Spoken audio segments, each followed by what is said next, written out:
Abah jangan lupa istirahat ya. Sekarang ngobrol dulu ya. Nanti terus istirahat.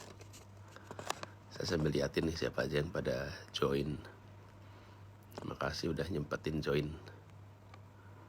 malam ini. Dari Lampung, terima kasih. Wih, ada yang dari Mesir. Wow, jam berapa nih di Mesir? Mungkin jam 6:30 ya di sana. 6:30 mungkin.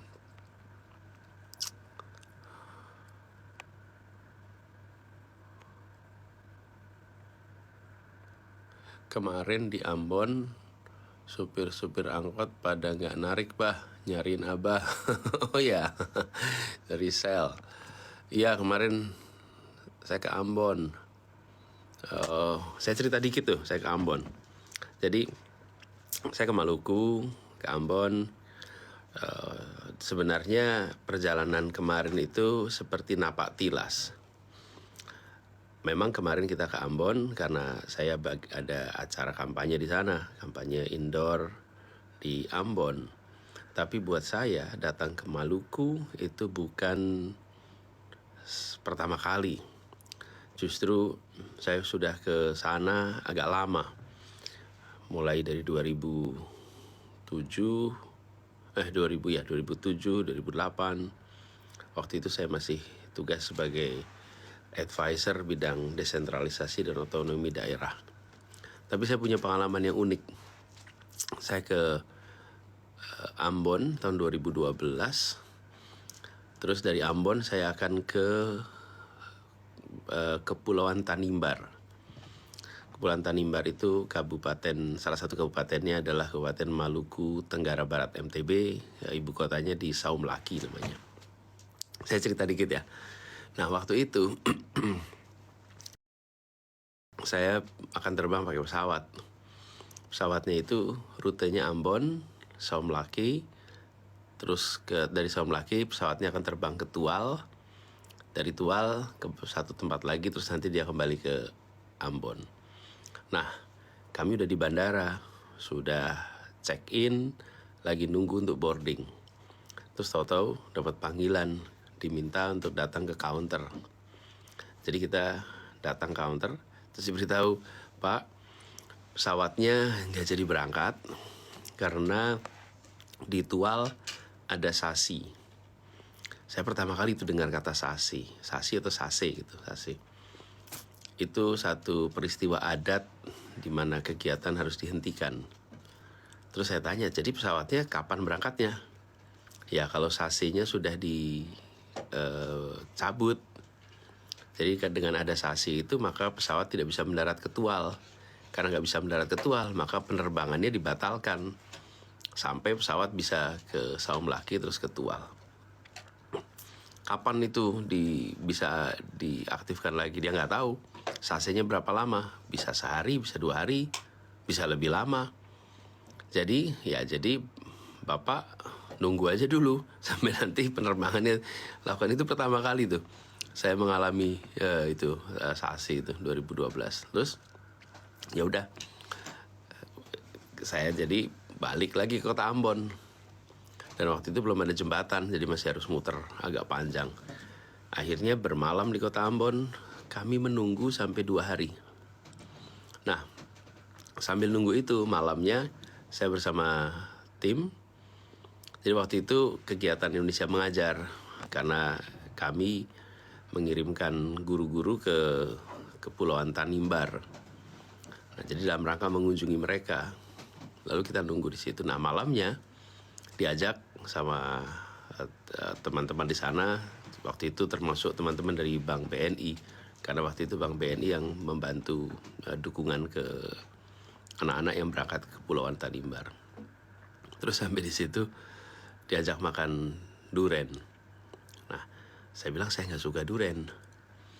Jadi ya udah kalau mau pada makan boleh, tapi saya nggak ikut. Ya ikut makan maksudnya. Saya nemenin aja. Jadi berangkatlah kita ke tempat duren. Semua pada makan kecuali saya. Sambil saya liatin gitu. Kelihatannya enak juga ya makan duren ini. saya lihat gitu, saya nggak suka, saya nggak pernah makan, pernah sih tapi terus nggak suka. Jadi saya coba. Ketika saya coba pertama kali itu mencoba durian, ternyata enaknya luar biasa, betul-betul enak. Dan kemudian saya sampai makan agak banyak. Itu pertama kali saya makan durian di kota Ambon. Sesudah itu saya jadi suka durian. Nah, kalau saya nggak nyoba, barangkali nggak akan pernah suka tuh. Malam itu adalah hari bersejarah. Jadi setiap kali saya ke Ambon, selalu ingat kenangan makan durian pertama kali. Dan dari sana saya juga makan durian. Itu terima kasih pesawatnya ditunda. Jadi saya dapat kesempatan nyobain durian yang enak di Ambon. Plus dapat kesempatan untuk tahu satu yang sangat kultural. Akhirnya saya berangkat 2 hari kemudian berangkat ke Saum Laki.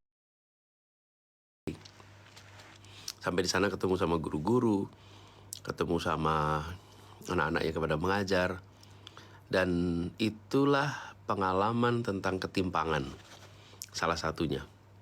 Dan kami memang mengirimkan banyak guru-guru di Maluku, ada di Maluku Utara. Mereka mengajar beberapa tempat tuh gini, dari Ambon mereka naik kapal 1 malam, kemudian sampai Saum Laki. Sampai Saum Laki mereka naik kapal lagi ke pulaunya lebih kecil, itu 24 jam. Disitulah tempat mereka tinggal, mengajar, tidak ada sinyal telepon, tidak ada listrik, selama 1 tahun. Jadi sarjana-sarjana baru yang berangkat itu luar biasa. Makanya pada waktu itu saya suka menyempatkan untuk berkunjung, ketemu langsung, lihat kondisinya.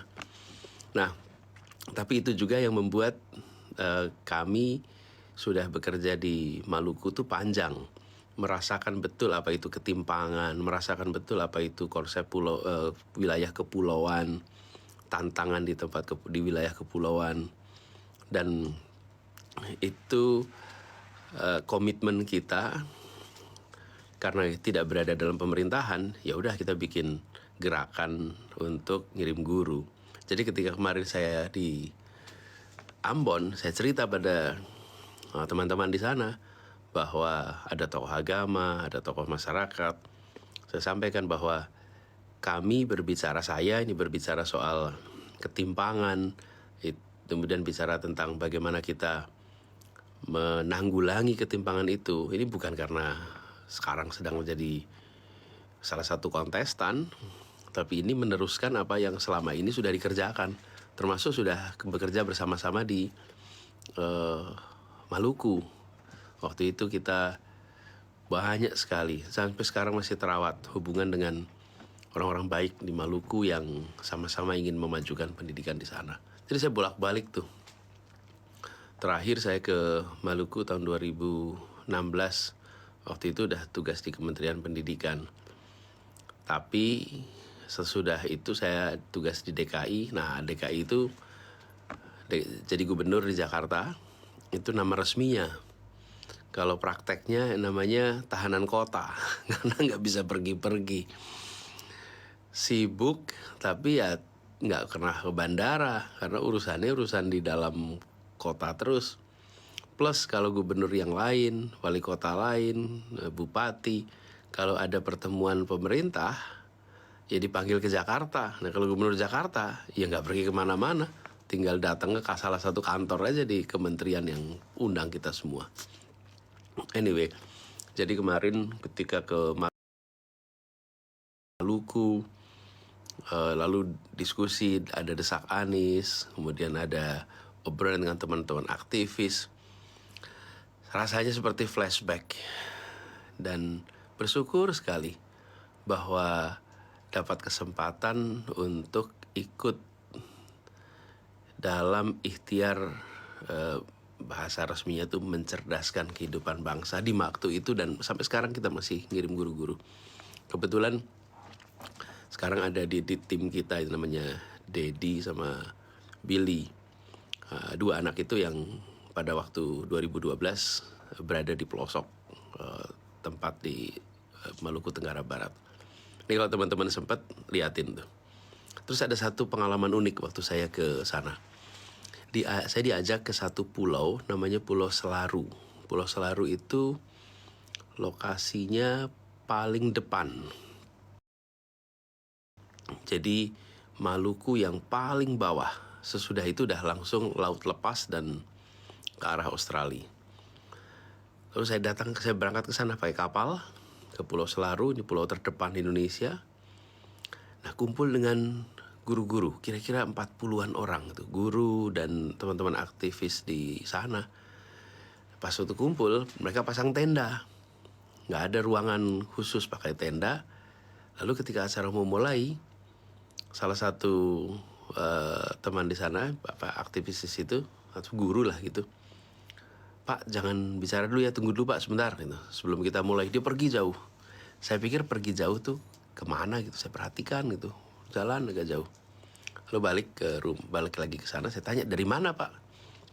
Nyalakan diesel Pak, katanya. Wih, jauh sekali dieselnya. Iya Pak, soalnya suaranya keras Pak. Kalau dieselnya dipasang dekat sini, nanti sound systemnya kalah sama suara diesel, suara generator diesel. Jadi disuruh taruh tempat yang jauh. Sudah datang, terus kita mulai. Dan ketika mulai itu apa?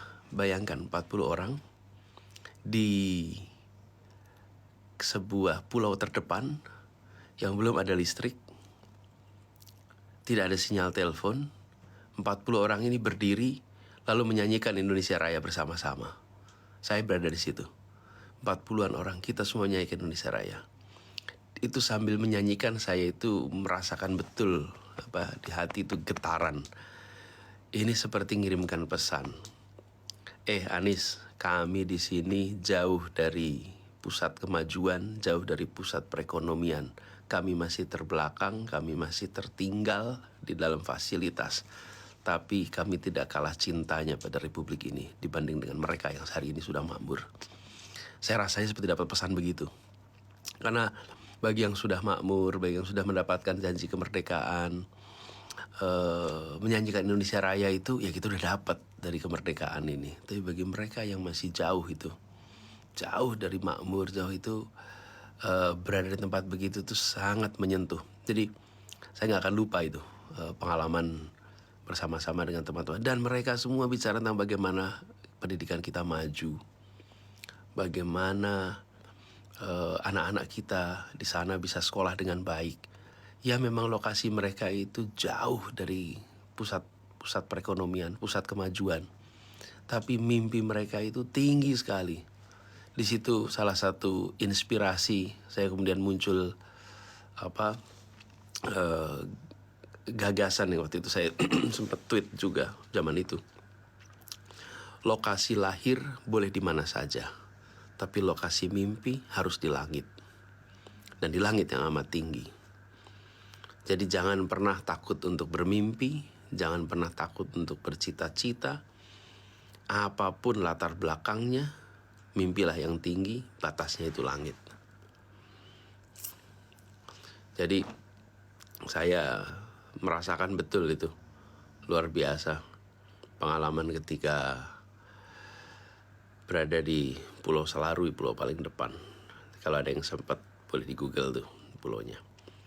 Itulah reflektif perjalanan ke Maluku, dan saya senang sekali ketemu dengan begitu banyak orang-orang yang peduli tentang bagaimana memajukan wilayah kepulauan.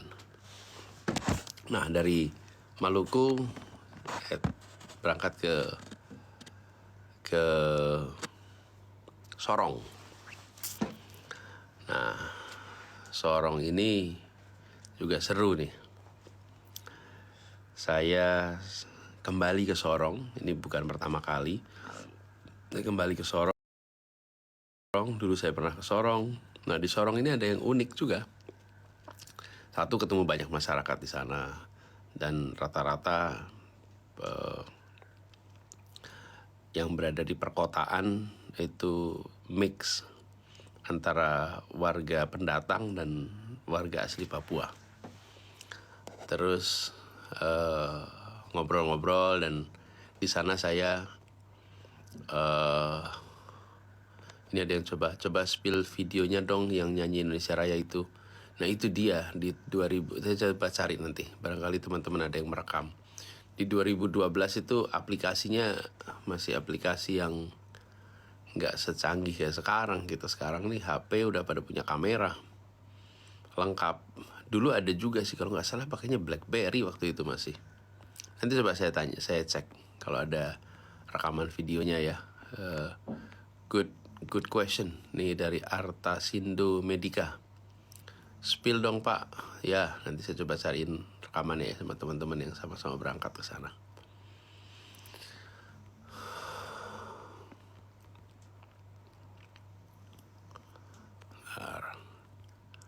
Oke, saya terusin cerita dah kalau gitu. Cerita dulu ya.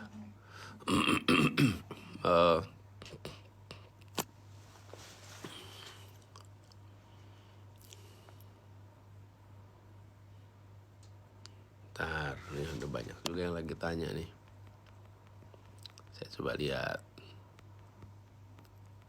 Dari Maroko, salam ya buat dari Maroko.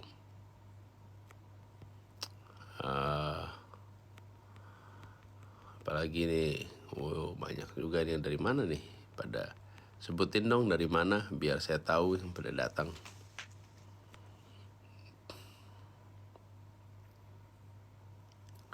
Pak, saya sempat kuliah kerja nyata di Rote NTT. Salah satu prokernya pengadaan panel surya. Good, dari VAR. Kalau Anda KKN di NTT, di Rote, itu pasti pilihan Anda. Salut yang sudah mau berada di tempat-tempat yang jauh. Jauh dari tempat Anda kuliah. Jauh dari tempat Anda kuliah. Saya rasa hormat pada teman-teman yang memilih untuk berada di tempat yang jauh dari kenyamanan secara kebiasaan kita. Nyaman dapat sinyal telepon, nyaman dapat listrik, nyaman dapat jalan yang mudah, nyaman dapat kendaraan, ke tempat yang jauh dari itu semua.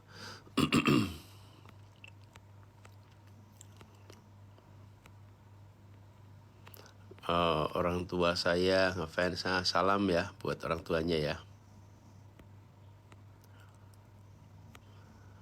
Bah, mau wejangan untuk terus semangat di hidup ini.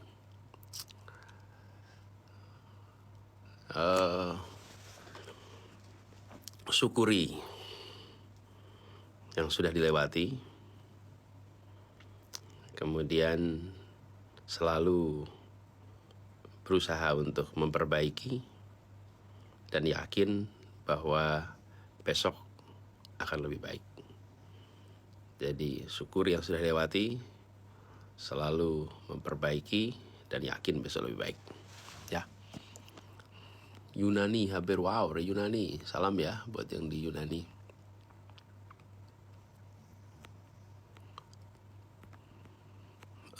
Apa betul besok ke Batam? Ya betul, insya Allah saya besok di Batam.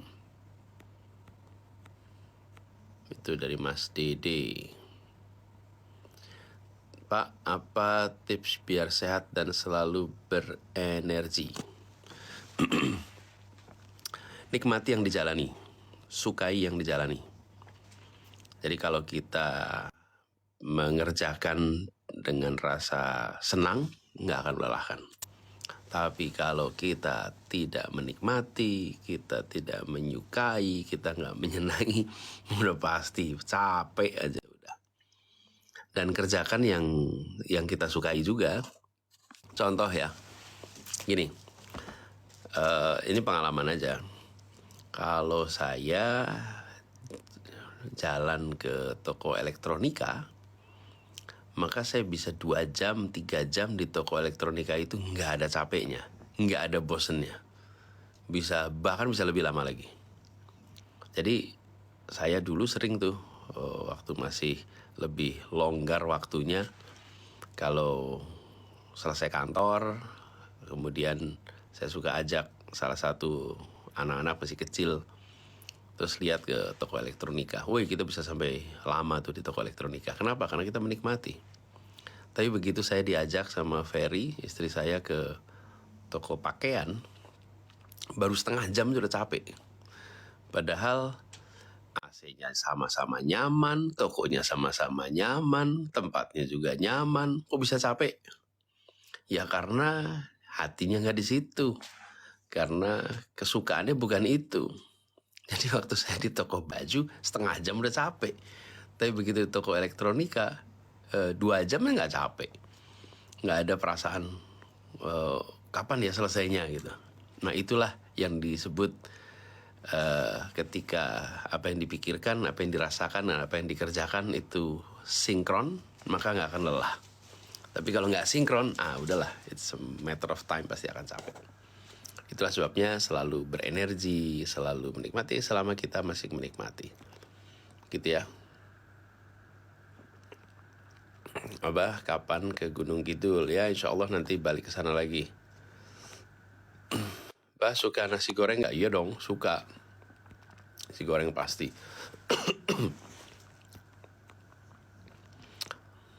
Apalagi nih, saya sambil buka ya.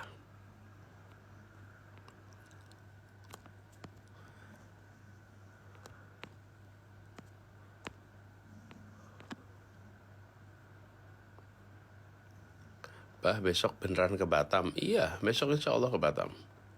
Insya Allah. Halo, namanya siapa ya? Oh namanya siapa? Ditulis namanya siapa? Oke. Abah, how much sleep do you need every day? Are you getting enough sleep? Perhaps my sleep is less than ideal. However, I feel good when I woke up in the morning. And I feel fresh. I think I enjoyed sleeping well rasanya. Jadi bangun pagi juga cukup. So when you ask me how much sleep do you need every day, I think in terms of need, perhaps 7-8 hours, that's the need. Tapi in reality, nggak mungkin itu sekarang dikerjakan. Jadi sering saya tidur mungkin 4 jam, rata-rata mungkin 5 jam, 4 jam 5 jam lah rata-rata. Walaupun beberapa waktu kemarin sempat hanya 3 jam kurang. Tapi ya dijalanin aja. Nah kalau pas siang, setiap kali ada kesempatan di mobil, di penerbangan, sambil tidur. Itu kemudian bikin jadi lebih fresh. Nah sekarang saya mau cerita lagi nih. Pas saya ke Sorong. Pas Sorong itu selain memang bagian dari acara ada kampanye indoor di sana, saya juga mengunjungi sebuah tempat yang dibangun oleh adik angkat kami. Nama adik angkat kami itu namanya Safruddin Sabonama. Dia diangkat ya kayak diangkat anak oleh ibu dan ayah saya dulu ketika masih kuliah di Jogja. Jadi saya kemarin mengunjungi dan ada ceritanya nih, saya cerita dikit. Waktu saya masih di kampus jadi rektor, satu ketika di kampus tuh sekretaris masuk kantor, masuk ruangan. Pak, ada tamu serombongan anak-anak muda dari Papua. Katanya dia adalah adiknya Bapak. Jadi saya kaget, adik saya dari Papua. Wah, coba namanya siapa? Terus saya diberitahu namanya. Namanya Safruddin Sabonama. Oke, saya selesaiin kerjaan, terus saya undang mereka ke dalam ketemu. Lalu ketemulah sama Safruddin ini dan teman-temannya. Lalu mereka cerita bahwa mereka naik kapal sampai ke Jakarta, kemudian ketemu. Terus saya tanya, ya, gimana ceritanya? Nah disitulah kemudian saya pertama kali dengar cerita detailnya.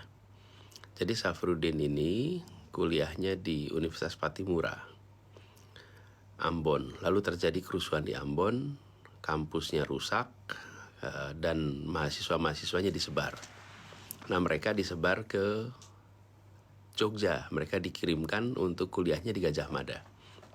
Jadi kuliahlah dia di Gajah Mada. Nah, ketika kuliah itulah mereka kesulitan biaya. Lalu Udin ini dapat informasi cek kanan kiri bahwa ibu saya, Bu Aliyah, itu mengkoordinir beasiswa. Jadi dia datanglah ke rumah. Nanti pada waktu itu Udin cerita bahwa dia mampir di masjid dekat rumah. Masjid dekat rumah itu memang namanya Masjid Al Ittihad di Karangwuni, Jalan Kaliurang KM 5. Mereka rupanya sholat di situ, lalu ketemu ayah. Nah, ini Udin cerita waktu itu, ayah saya itu bilang ketika ketemu, dari mana, dari Papua, kemudian mau apa, mau ketemu Bu Aliyah. Ceritanya udah makan belum? Itu pertanyaan udah makan belum itu ciri khas almarhum ayah. Ayah itu kalau ada tamu yang datang, pasti pertanyaan pertamanya itu, udah makan belum? Apalagi kalau tamu reja, udah makan belum? Kalau belum makan, makan dulu. Jadi waktu Udin cerita bahwa pertanyaan dari ayah saya udah makan belum, saya langsung bilang ini pasti otentik ceritanya. Karena saya kan baru pertama kali ketemu. Lalu dia cerita ketemu ibu di rumah, terus dia perlu beasiswa, lalu ibu membantu mencarikan beasiswa dan diberikan beasiswa. Itu kejadiannya tahun 99. Ibu bantu ngumpulin rekanan kiri itu. Ngumpulin karena program beasiswa Orbit waktu itu sudah habis periodenya, harus menunggu 1 tahun. Tapi mereka lagi butuh, jadi menurut Udin, ibu melakukan fundraising sehingga anak-anak itu dapat biaya. Kalau nggak salah ada 4 orang katanya. Jadi mereka dapat dibantu biaya kuliahnya sampai selesai. Nah, Udin kemudian pulang ke Sorong, kembali ke kampungnya. Dia aktif lah anak ini di kampungnya.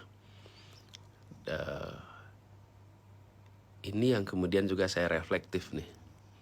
Kejadian ini tahun 99 pada saat saya masih berada di Amerika.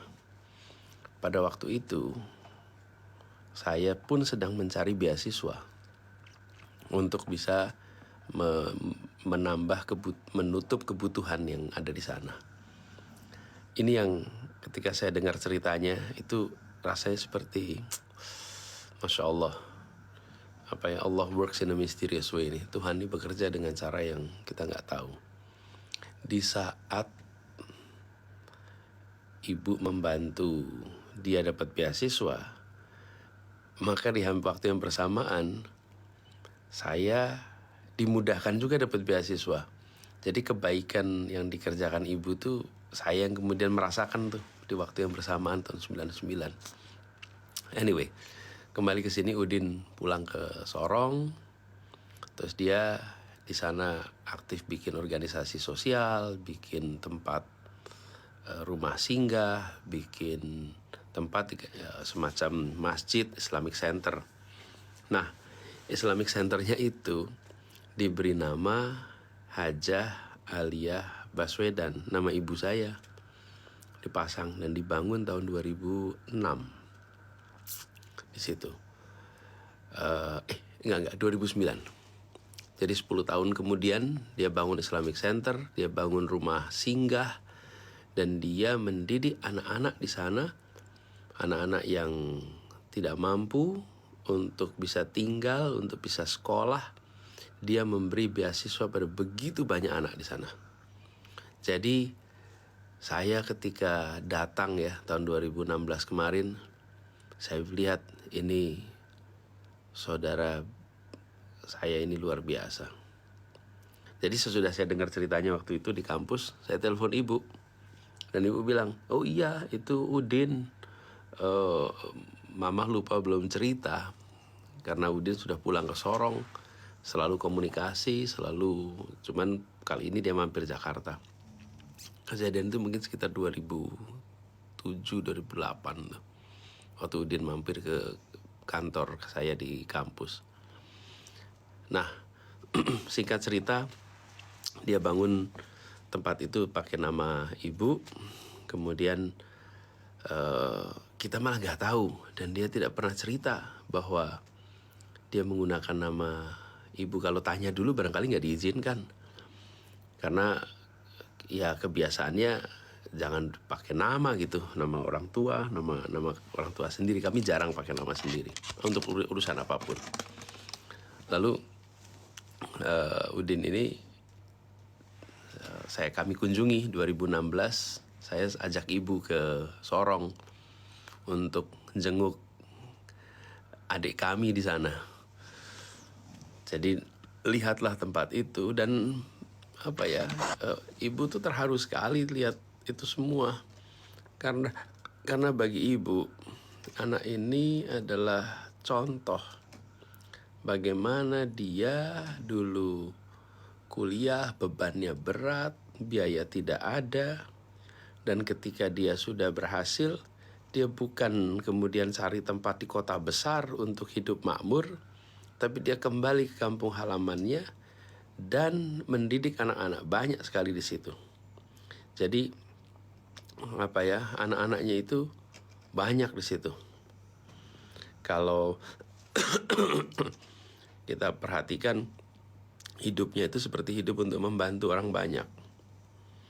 Nah, tempat yang dia bangun itu namanya Haja Haliah Baswedan Islamic Center. Lebih unik lagi karena di situ ada plakatnya, diresmikan Islamic Center ini sama Wakil Gubernur tahun 2009.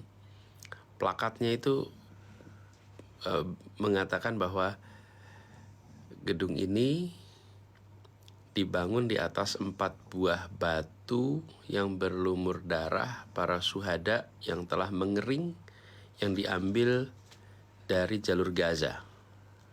Jadi ada peletakan batu pertamanya itu 4 batu dari Gaza, yang di situ ada bekas darah orang-orang yang syahid di sana. Dan dibilang bahwa mudah-mudahan tempat ini menjadi tempat pendidikan. Jadi datanglah waktu kami ke sana tuh terharu sekali melihat ini, dan kita bersyukur bahwa menyaksikan seorang yang sudah dapat pendidikan tinggi memberikan manfaat bagi semua. Anyway, jadi kemarin saya datang lagi ke sana. Nah, sekarang dia menjadi anggota DPRD di Sorong dari fraksi PAN dan menjadi caleg di sana. Waktu saya mau datang, ini baru saya dengar juga dari teman-teman, rupanya dia dilarang untuk menyambut. Rupanya karena PAN itu ikut dalam koalisi lain, maka dia dibilang tidak boleh ikut menjemput, tidak boleh ikut bertemu. Tapi dia tetap datang, dia tetap ketemu, kami tetap berjumpa karena memang kita ini bersaudara dan gak ada urusannya dengan politik. Jadi saya yakin pimpinan PAN juga gak akan beri sanksi, karena ini gak ada urusannya dengan kampanye. Ini satu kunjungan antar saudara angkat yang ya memang kalau ke Sorong ya ke sana gitu. Mudah-mudahan Udin tidak dapat sanksi apapun. Kalau diberi sanksi ya itu namanya dolim, karena ini bukan kegiatan politik sama sekali.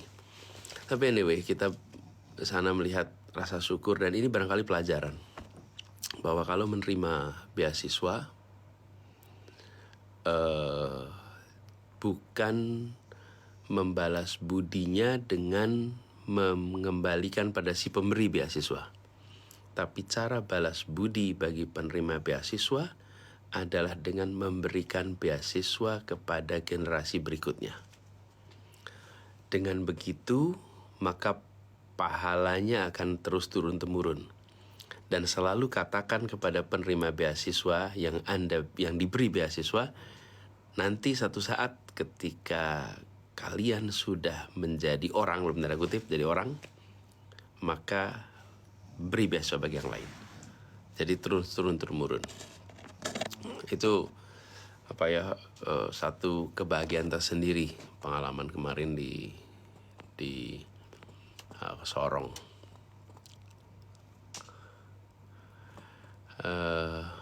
Abah pernah marahin pas anak buah salah? Iya dong.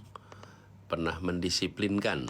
Kita nggak usah marah-marah, tapi didisiplinkan. Jadi kalau anak berbuat salah, maka diajak bicara baik-baik, diberitahu apa yang keliru, apa yang seharusnya, kemudian ditanya gimana cara mengkoreksinya sehingga dia bisa paham kenapa itu salah dan kenapa itu jangan diulang.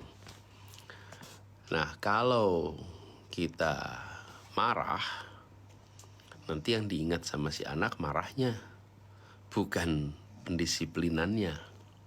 Jadi harus dibedakan antara mengungkapkan perasaan dengan mengarahkan anak. Kadang-kadang kita sebagai orang tua lebih cepat mengungkapkan perasaan daripada kita mengarahkan anak. Jadi biarlah perasaan itu dikendalikan, tapi anak yang diarahkan. Gitu ya, ini dari siapa nih? Ilvan CRJ.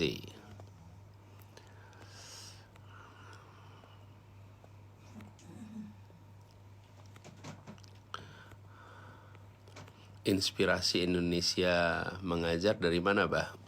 Denisa Andria yang tanya. Jadi inspirasinya ada beberapa. Nah, pertama adalah dari program namanya PTM, Pengerahan Tenaga Mahasiswa di tahun 50-an.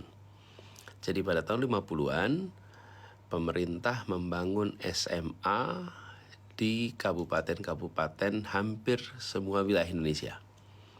Nah, ketika pemerintah bikin SMA, bikin gedungnya gampang. Persoalannya siapa yang mau ngajar? Jadi kemudian pemerintah mengundang mahasiswa untuk jadi guru SMA. Itu namanya PTM, Pengerahan Tenaga Mahasiswa, untuk jadi guru SMA di pelosok-pelosok tanah air. Nah, mereka ada yang mengajar 1 tahun, ada yang 2 tahun, dan bahkan ada yang tidak pernah kembali lagi karena jadi guru terus di sana.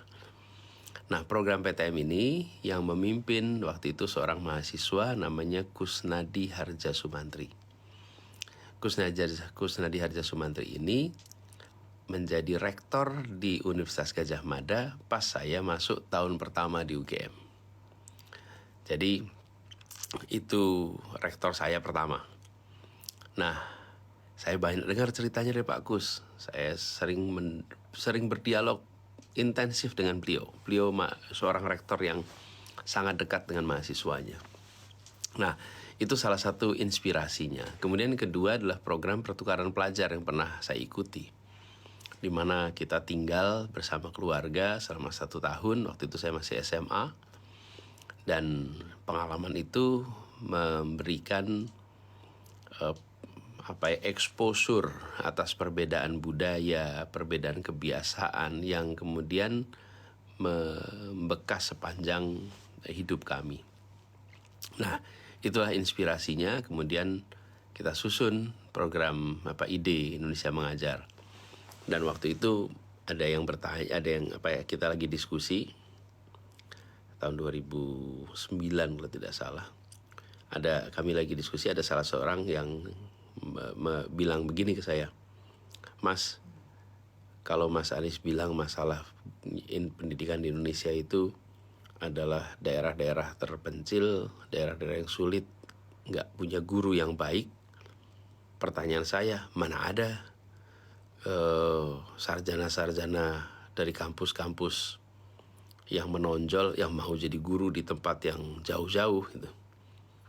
Waktu itu saya respon, ada banyak, saya yakin.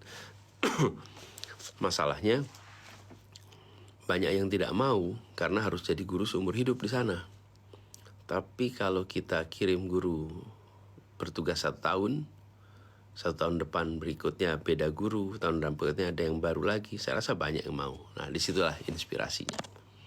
Jadi pengalaman PTM yang saya dengar dari Pak Kusnadi, ditambah dengan pengalaman ketika pertukaran pelajar, lalu pemantiknya adalah sebuah diskusi sore hari, ngobrol ngopi, di mana saya waktu itu bicara tentang perlunya guru berkualitas di daerah yang terpencil, dijawab mana ada yang mau. Terus saya bilang pasti ada. Nah dari situ kemudian muncul gagasan Indonesia Mengajar. Itu ya ceritanya. Oke. Abah Selawi Tegal juga pengen sekali dikunjungi. Oke, insya Allah nanti. Dwi Agung Budiarto, insya Allah nanti warga Selawi. Nah, Selawi ini khas nih karena nenek saya berasal dari Tegal, dari Ujung Rusi. Ujung Rusi ini sekarang masuk Kabupaten Tegal. Jadi saya sering sekali dengar cerita tentang Ujung Rusi. Sekarang terkenal di situ sate Batibul atau Balibul ya, Batibul atau Balibul. Salam buat teman-teman di Selawi. Badai Seroja, Abah tolong ucapin pray for gunung Lewotobi yang lagi erupsi di Flores Timur. NTT. I'm sorry to hear this. Ya, mari kita doakan sama-sama buat saudara-saudara kita yang berada di sekitar gunung Lewotobi. Semoga terbebaskan dari dampak erupsi, dan yang terdampak mudah-mudahan bisa cepat recover, dan insya Allah semuanya sehat.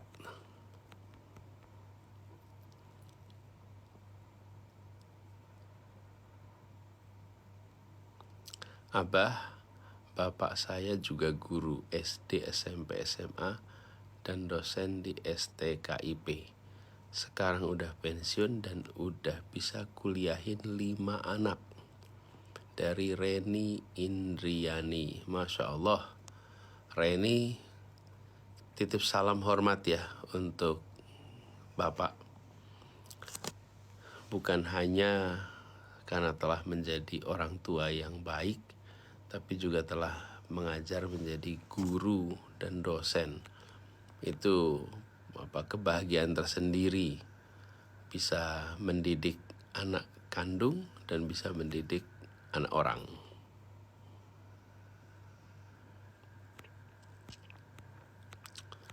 Oke.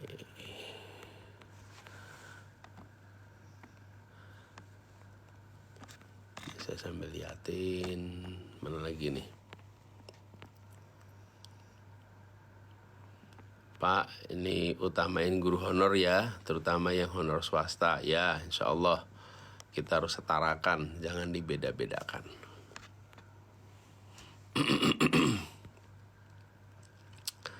Erald, Abah aku ulang tahun hari ini. Hai Erald, happy birthday. Selamat ulang tahun, mudah-mudahan selalu sehat, mudah-mudahan bisa melampaui semua rencana dan cita-citanya. Panjang umur. Selamat ulang tahun sekali lagi buat Erald. Abah sehat terus ya, Usna Asma ya, kita saling mendoakan. Abah besok benar ke Batam ya, insya Allah besok saya ke Batam. Jadi acaranya apa di Batam nih, saya coba cek. Di Batam itu saya insya Allah akan ke pasar. Kemudian besok hari Jumat, jadi Jumatan di Masjid Sultan Mahmud nggak salah. Lalu kemudian ada acara kumpul dengan warga di Tribun MTC. Buat yang di Batam mudah-mudahan nanti sempat ketemu. Wow, Bah doain mahasiswa yang tadi mana nih? Doain mahasiswa yang sambil bekerja. Anda beruntung bisa dapat kesempatan untuk jadi mahasiswa dan sambil kerja.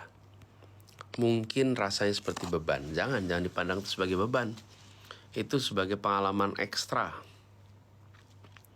Mungkin menjalaninya menantang, tapi itu akan membuat Anda punya pengalaman menjalankan berbagai aktivitas bersamaan, sambil kuliah, sambil kerja.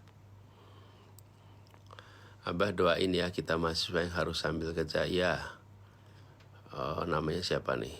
Namanya tulisannya huruf Korea aja nggak bisa baca. Oke. Rekomendasi buku bacaan untuk dibaca anak kuliahan di masa libur semester 1 menuju semester 2. Saya usul Anda pilih 2. 1, Anda pilih buku fiksi, novel atau kumpulan cerpen. Yang kedua, pilih buku non-fiksi yang temanya Anda sukai. Jadi yang satu merangsang imajinasi Anda, karena kalau baca buku fiksi itu merangsang otaknya untuk pikiran kita tumbuh imajinasi. Yang kedua, baca yang non-fiksi untuk nambah pengetahuan. Pilih yang Anda sukai. Dengan begitu bacanya menyenangkan.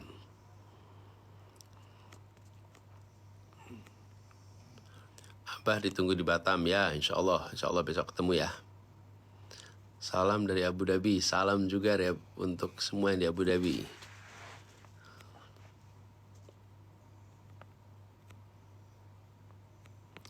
Abah pakai kartu SIM apa? Saya pakainya Telkomsel. Abah, aku suka somai pakai saus kecap, mantep banget. Aduh, saya juga suka dari kacang goreng. Somai pakai saus kacang, agak pedas, itu enaknya luar biasa. Udah gitu tahunya juga. Sayangnya sekarang udah malam, kita nggak bisa dapat itu sekarang. Abah, saya dikit lagi berhasil jadi sarjana pertama di keluarga. Wow, Masya Allah. Catatan Nana. Selamat ya, Nana. Jadi sarjana pertama di keluarga. Jadi kebanggaan di keluarga. Insya Allah keberhasilan ini jadi awal untuk keberhasilan baru ke depan. Dan insya Allah Nana menjadi yang pertama itu nggak ada duanya. Tidak ada sarjana pertama yang kedua kali. Pertama ya cuma 1 kali. Jadi nanti kalau ada di antara keluarga yang jadi sarjana lagi, ya itu yang kedua. Jadi pertama itu cuma 1 kali. Jadi selamat, saya juga ikut bangga. Insya Allah jadi inspirasi buat adik-adik di keluarga besar ya.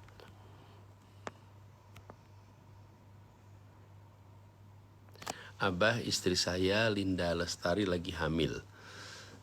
Saya minta tolong doakan nanti anak saya cerdas. Dari Seruntul. Bung Seruntul dan Linda, selamat ya. Insya Allah kehamilannya lancar, persalinannya lancar, ibu sehat, bayinya sehat. Dari mulai sekarang pastikan asupan gizinya baik, nutrisinya sehat yang baik, supaya bayi yang sedang dikandung juga akan dapat pasokan nutrisi yang baik. Lalu biasakan dari mulai sekarang ibu untuk mengatur waktu, mengatur kegiatan, bahkan mulai melakukan kebiasaan-kebiasaan seperti membiasakan buat bayinya, walaupun masih dalam kandungan. Nanti insya Allah lahir anak yang sehat, anak yang seperti yang diharapkan, cerdas, berakhlak, dan bisa nantinya membanggakan orang-orang tuanya. Bisa menjadi pembuka jannah bagi ayah ibunya. Abah punya jurus 1000 bayangan ya? soalnya ada di mana-mana. Ya, saya lagi banyak keliling soalnya dari Citemku. Abah kapan ke Banten? Nah, insya Allah hari Sabtu kalau nggak salah saya ke Banten.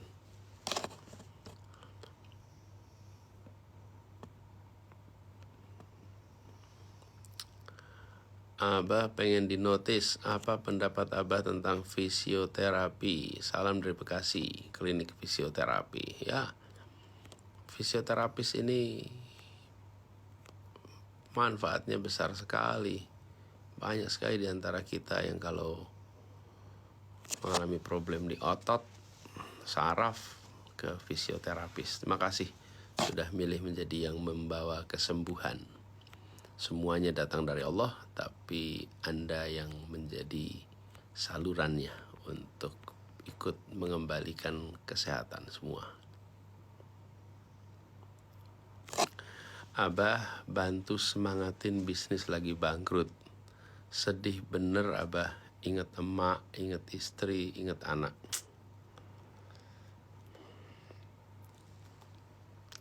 Ya, ini bukan hal yang ringan dari murid otodidak.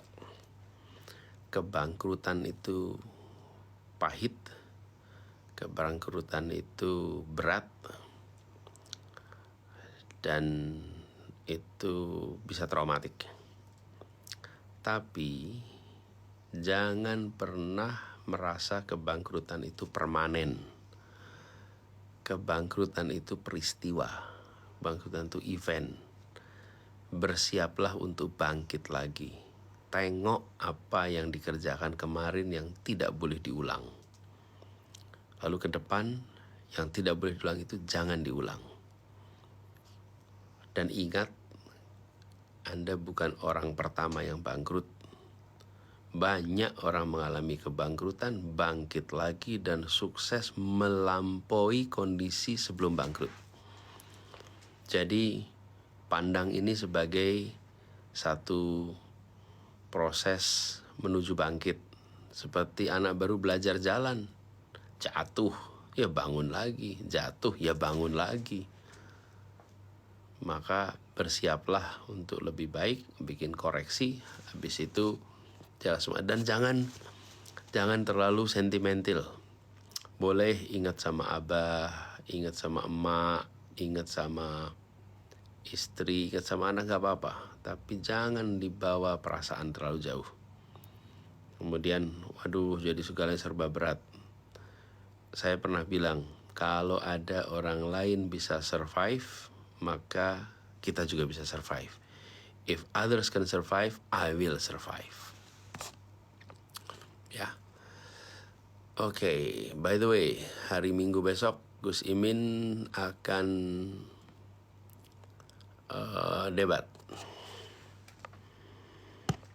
Barangkali ada pesan, ada harapan buat Gus Imin. Tuliskan di sini, nanti saya terusin ke Gus Imin. Apa harapannya, apa pesannya buat Gus Imin.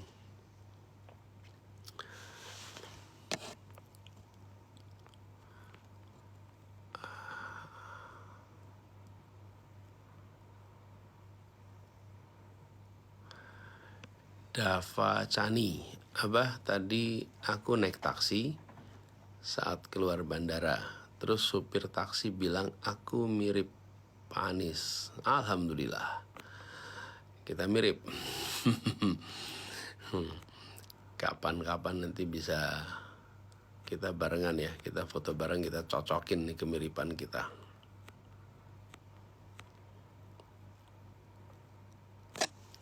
Waduh, ini baru jadi ketua BEM nih, Apois. Abah minta motivasi agar terus amanah. Kebetulan saya baru memegang jabatan sebagai ketua BEM. Gini, pemimpin muda itu diakui oleh sebayanya. Kenapa Anda disebut pemimpin muda? Karena sebayanya mengakui Anda. Kalau yang mengakui Anda sebagai pemimpin itu orang-orang tua, ya maka Anda orang tunjukkan. pejabat muda namanya. Tapi kalau Anda memiliki pengakuan dari sebayanya, nah karena itu ingat-ingat ketika Anda jadi ketua BEM, what makes you a leader is your follower. Seseorang itu disebut pemimpin jika dan hanya jika dia punya orang yang mengikuti secara sukarela. If nobody is following you, then you are no leader. Dan kalau tidak ada yang mengikutimu secara sukarela, maka Anda bukan pemimpin. Misalnya dalam sholat nih, kalau sholat sendirian, walaupun di tempat kotaknya imam mihrab di masjid, nggak bisa disebut pemimpin, nggak bisa disebut imam. Jadi bukan karena dia berada di mihrab disebut imam. Dia disebut imam jika dan hanya jika ada satu orang aja muncul di belakangnya jadi makmum. Jadi yang membuat seseorang disebut imam itu kalau ada makmum. Nah, Anda jadi ketua BEM nih sekarang. Ingat, Anda disebut ketua karena ada anggota. Dan anggotanya yang membuat Anda disebut ketua. Karena itu, respect your follower. Hormati yang mengikuti, hargai, libatkan, sehingga mereka semua akan terus bekerja bersama dengan Anda. Leadership and followership itu seperti satu koin dengan dua sisi. Yang satu namanya leadership, yang satu namanya followership. Ingat-ingat itu ya. Selamat bertugas. Insyaallah jadi pengalaman yang luar biasa. Oke, teman-teman, udah malam sekarang.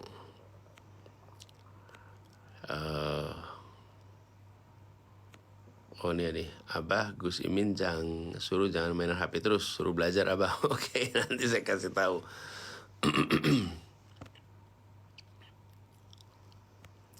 Izin Abah bertanya, bagaimana cara menjaga tempo bicara dalam menyampaikan materi? Ya sambil bicara, sambil kita lihat durasi waktu. Dan itu sering-sering aja dikerjakan, nanti lama-lama terbiasa.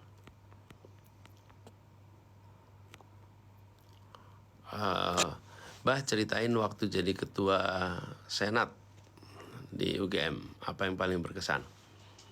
Namanya G Tanya. Gini dah, itu panjang ceritanya. Insya Allah nanti pas saya live berikutnya aja ya, biar ada kesempatan cerita lebih banyak. Oke. Nur Halim Tenjo 361. Abah doakan kami pasangan baru, punya anak baru 1. Oh ya Allah, anak kami sudah mendahului kami pergi. Ya Allah. Oh, jadi Ananda sudah wafat. Inna lillahi wa inna ilaihi raji'un. Adamallahu ajrakum. Semoga dukamu jadi pahalamu. Dan anak yang pulang mendahului pasti nggak ringan untuk ibunya, untuk ayahnya. Tidak ada ibu yang membayangkan harus menguburkan anak yang dilahirkan. Itu sesuatu yang amat berat. Jadi saya turut bersimpati. Semoga Nur Halim dan istri punya kekuatan. Insyaallah pasti kuat. Dan insyaallah nantinya dikaruniai anak yang tumbuh kembang sehat, soleh-solehah. Yang sudah mendahului, insya Allah jadi pembuka jannah, pembuka pintu surga buat ibunya, buat ayahnya. Dan ada kalimat yang mungkin pas di sini. The heaviest coffins are the smallest ones. Peti mati yang paling berat adalah peti mati yang kecil. Peti mati yang terkecil, itu peti mati yang paling berat. Jadi itulah pesan peti mati anak-anak, itu jauh lebih berat dibandingkan peti mati orang dewasa. Karena peti mati anak-anak itu menggambarkan beratnya rasa kehilangan orang tuanya. Tapi saya yakin insyaallah bisa dilewati. Saya cerita sedikit nih soal ini. Saya berumur 9 tahun ketika adik saya berusia 7 tahun wafat. Dan wafatnya mendadak. Karena adik saya namanya Haifa. Waktu itu kami lagi liburan dari Jogja ke Jakarta. Dan pada saat itu menjemput kedatangan keluarga yang habis pulang haji. Jadi kami menjemput di Bandara Halim. Ayah dan ibu di Jogja. Saya libur dengan paman dan tante ke Jakarta. Nah, pada saat sedang di Halim, adik saya jalan kaki, jalan gitu. Rupanya ada lemari yang tidak stabil jatuh dan mengenai kepalanya. Dia kena lalu meninggal di tempat. Usianya 7 tahun. Saya keluar dari ruangan toilet, mas lihat ada darah itu di situ. Saya kaget sekali dan tapi nggak tahu kalau itu adalah adik saya. Umurnya 7 tahun. Ayah ibu di Jogja. Lalu anaknya meninggal di Jakarta. Itu sebuah ujian yang luar biasa bagi ibu, bagi ayah, bagi saya yang pada waktu itu masih berusia 9 tahun. Tidak ringan, tapi kita semua dibekali untuk bisa menjalani masa-masa seperti ini. Tawakal bukan hal yang ringan sama sekali. Jadi saya ingin sampaikan buat Nur Halim bahwa yang Anda jalani bukan yang ringan, tapi insya Allah Anda bisa lewati. Kami pernah mengalami, sama sekali tidak ringan, tapi kita semua menjadi lebih kuat, kita semua menjadi lebih kokoh imannya, dan dengan keyakinan bahwa ini ya, putra pertama, anak-anak yang masih belum punya dosa, dipanggil pulang oleh Allah dalam keadaan bersih, insyaallah berada di surganya. Jadi seperti yang saya bilang tadi, insyaallah dia menjadi pembuka pintu surga untuk ayah ibunya, ya.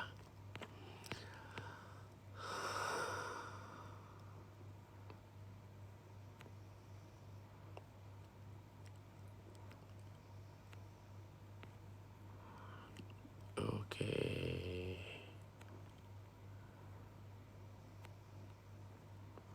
Woi, masih banyak nih rupanya. Oke, teman-teman, udah agak malam nih.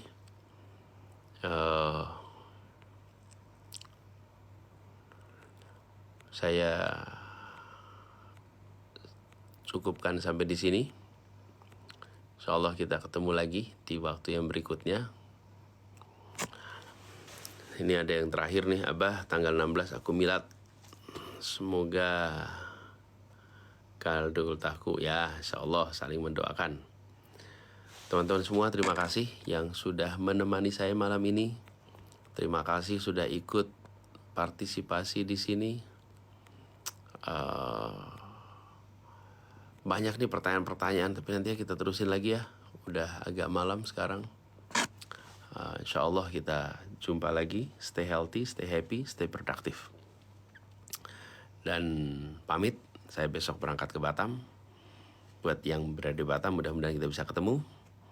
Dan mudah-mudahan kalau waktu yang memungkinkan, kita bisa live lagi sebelum ikut debatnya Gus Imin hari Minggu. Gitu ya. Sekali lagi terima kasih. Salam hormat, salam hangat buat semuanya. Assalamualaikum warahmatullahi wabarakatuh.